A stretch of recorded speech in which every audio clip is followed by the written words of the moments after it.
कि शासन प्रशासन संवाद विहीन हो चुका है। प्रशासन की जो संवाद की जो लेवल है वो इलाहाबाद के ही अपने एक जोन में लेयर में बना हुआ है, उसके बाहर उसकी आवाज नहीं जाती है। तो हमारे पास उपाय क्या बचेगा? तो हम जो गांधी ने, जो संविधान ने, जो अम्बेडकर जी ने, जो हमारे क्रांतिकारी साथियों ने जो हमारे रास्ते दिए हैं, रास्ते पे अपना कर्म भी करते रहो, अपना विरोध भी दर्ज कराओ। उसी के तर्ज पे हम अपना विरोध दर्ज करा रहे हैं कि हम आपसे असहमत हैं कि आप लोग आम बच्चों की आवाज को सुन नहीं पा रहे। जब वक्त आएगा तो यही बच्चे आपसे सवाल, आपके बच्चे पूछेंगे कि मेरा एडमिशन तो आपने सेंट जोसेफ, सेंट जॉन्स और बड़े बड़े स्कूलों में करा दिया है, लेकिन जब हम बड़े होंगे, जब जेन अल्फा होंगे, जेन जी से तो टकरा नहीं पा रहे हैं, जेन अल्फा से कैसे टकराओगे? हम तो मान ली बुजुर्ग प्राणी सब लोग हैं, लेकिन अगर जेन जी से नहीं टकरा पा रहे हैं, जेन अल्फा तो और नहीं सुनेगी। प्रशासन के पास हाथ पांव बंधे हुए हैं। तो प्रशासन का जो कार्य है, जो नीयत है, वो कम से कम अगर लॉ एंड ऑर्डर आपके हाथ का हिस्सा है तो कम से कम एक हिस्सा और पूरा करें कि जो आवाज सड़क पे उठ रही है बच्चों की, उस आवाज को शासन तक भेजे और शासन से बताए कि यह स्थिति, ये हालात हैं। ये कोई बच्चे यहाँ पॉलिटिकल मोटिवेशन के साथ नहीं खड़े हैं। बिल्कुल। किसी का कोई पॉलिटिकल बैकग्राउंड यहाँ पे खड़ा होने के लिए मजबूर नहीं किया है। सबको दो प्रश्न है, जवाबदेही तो तय करनी होगी। जवाब तुमको देना होगा, नहीं तो तुमको जाना होगा। इस नारे के साथ हम लगातार इस सवाल को उठाते हैं, उठाए थे और उठाते रहेंगे। संबंधित अधिकारी तक, जो भी इंटेलिजेंस के जो लोग हैं, जो पुलिस के अधिकारी हैं, जो सिपाही वर्ग हैं, हर व्यक्ति उस संघर्ष को कर रहा है। सिपाही तो अपना दर्द भी नहीं कह पाएगा, शायद हम लोग कह सकते हैं, क्योंकि वो बंधा अपनी ड्यूटी में। तो कम से कम उनके हिस्से की लड़ाई हम लोग जो लड़ रहे हैं, उस सवाल को अपने अधिकारियों के माध्यम से, जो जेन्युइन डिमांड को सुनता हो, कार्यवाही के नाम पे दबाने से चीजें गुब्बारे की तरफ फटेगी, आवाज बहुत तेज आएगी। तो गुब्बारे की तरफ उसको फोड़ो मत, उसकी आवाज को सुनो, समझो और उसका हल क्या हो सकता है इसको करो। सवाल हमारे क्या है? सबसे पहले तो यूपी SSSC की जवाबदेही है। सबसे बड़ा सवाल आज के वक्त में जो तृतीय और चतुर्थ वर्ग का श्रेणी का नियुक्ति करता है, उसकी जवाबदेही का है कि वह अपने सवालों के साथ एक जवाबदेही नहीं है कि कितने कट ऑफ पे आम बच्चों को परीक्षा के मुख्य परीक्षा में बैठने का मौका देगी। सबसे बड़ा सवाल है। कभी 0 नंबर है, कभी 36 है, कभी 48 है, कभी 67 है, कभी 60 है। और सबसे सर्व की बात यह, अगर वहां कैटेगरी वाइज चीजें नहीं उपलब्ध हैं तो एक बराबर या तो तय करो, या तो स्पष्ट रूप से सारे वर्गों का जो अपना है वो दो। कोई स्पष्टता नहीं है। आयोग के अंदर हमारे साथी जाते हैं तो वहां वार्ता में बताया जाता है कि हम वर्ग कट ऑफ के अनुसार 15 गुना बुलाए हैं, आप लोग जो काउंटिंग करते हैं वो गलत है। ये अंदर सचिव बोल रहा है, मैं ऑन रिकॉर्ड बोल रहा हूं इस बात को कि बेशर्मी से सचिव कहता है कि हम लोग जवाब तो दे रहे हैं, आप लोग जाके पढ़िए, तैयारी करिए। तैयारी किसकी करें? परीक्षा तो आप तब करवाते हो जब सड़क पे लड़के निकलते हैं। डेट अनाउंस कब कर दोगे? ये चटबंगी पटब्या। मतलब कोई समय नहीं कि अंतराल पे 3 महीने पे मुख्य परीक्षा होगी, 4 महीने पे प्रारंभिक होगा, इतने पे फिजिकल होगा, इतने दिन बाद हम बच्चों को बुलाएंगे। तो यूपी SSSC के विभिन्न सवालों के बीच में न कोई क्लियर कट ऑफ है। सबसे बड़ी समस्या है पेपर लीक के प्रकरण पे इतने सवाल उठने के बाद भी 2 घंटे पेपर सेंटर पे 2 घंटे बाद बच्चों को छोड़ने का आखिर क्या कारण है?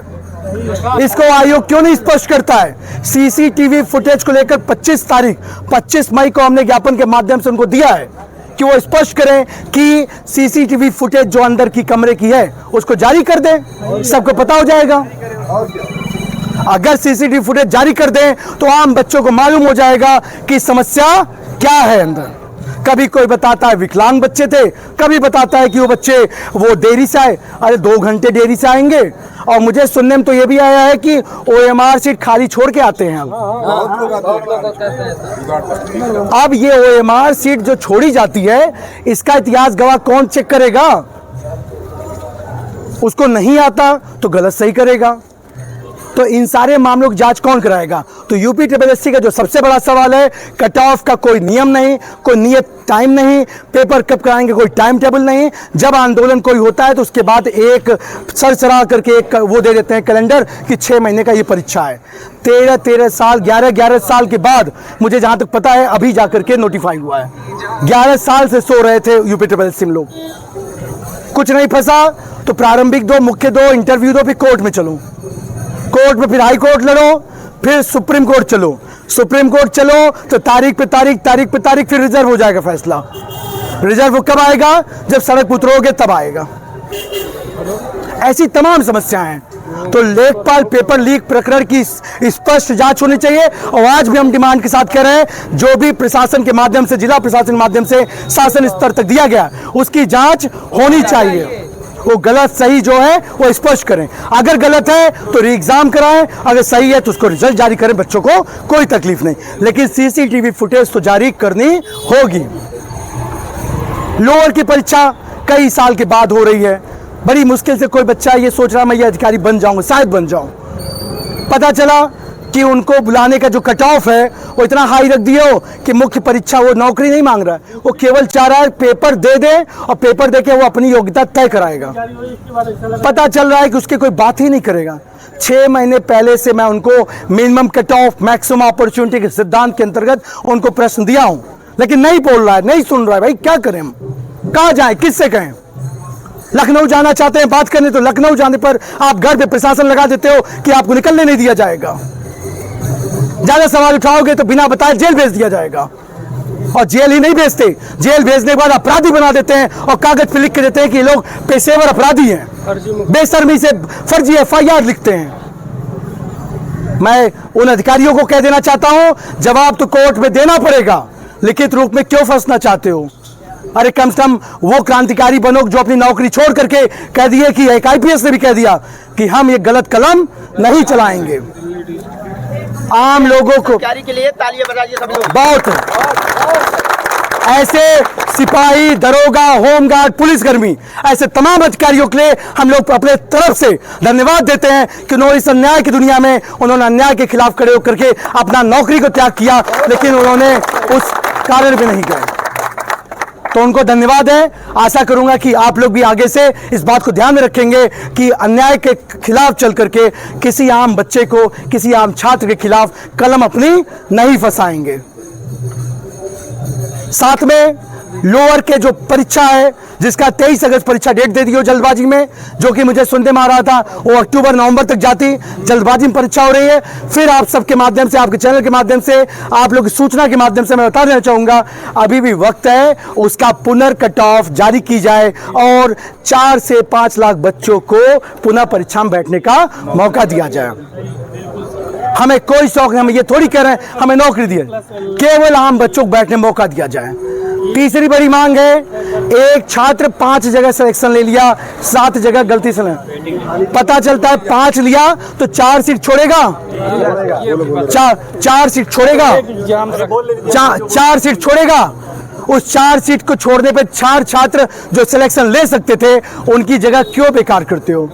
वेटिंग लिस्ट सभी भर्तियों में जारी करो, लागू करो, ये हमारी स्थिति सबसे बड़ी मांग है। साथ में विभागों को, सभी विभागों की जवाबदेही तय होनी चाहिए। और इन्हीं सब के साथ मैं अपनी बात को समाप्त करके अपने भाई को मौका दूंगा। साथ में 4 अगस्त यही जगह, यही कंगेश्वर मंदिर, 5 बजे महापंचायत, अगर हमारी बातें संवाद नहीं कराई गई तो हम लोग अपना आंदोलन गांधीवादी संवैधानिक दायरे में और सत्याग्रह तरीके से, जो सत्याग्रह हो सकता है, जो हमें गांधी के मूल्यों को पता है, उनके अंतर्गत हम अपना आंदोलन को सतत चलाते रहेंगे जब तक इसमें कोई भी रिजल्ट नहीं आ जाता। धन्यवाद। बाकी हमारे साथी अपनी बात को रखेंगे जो दर्द है इनके। सर, एक पेट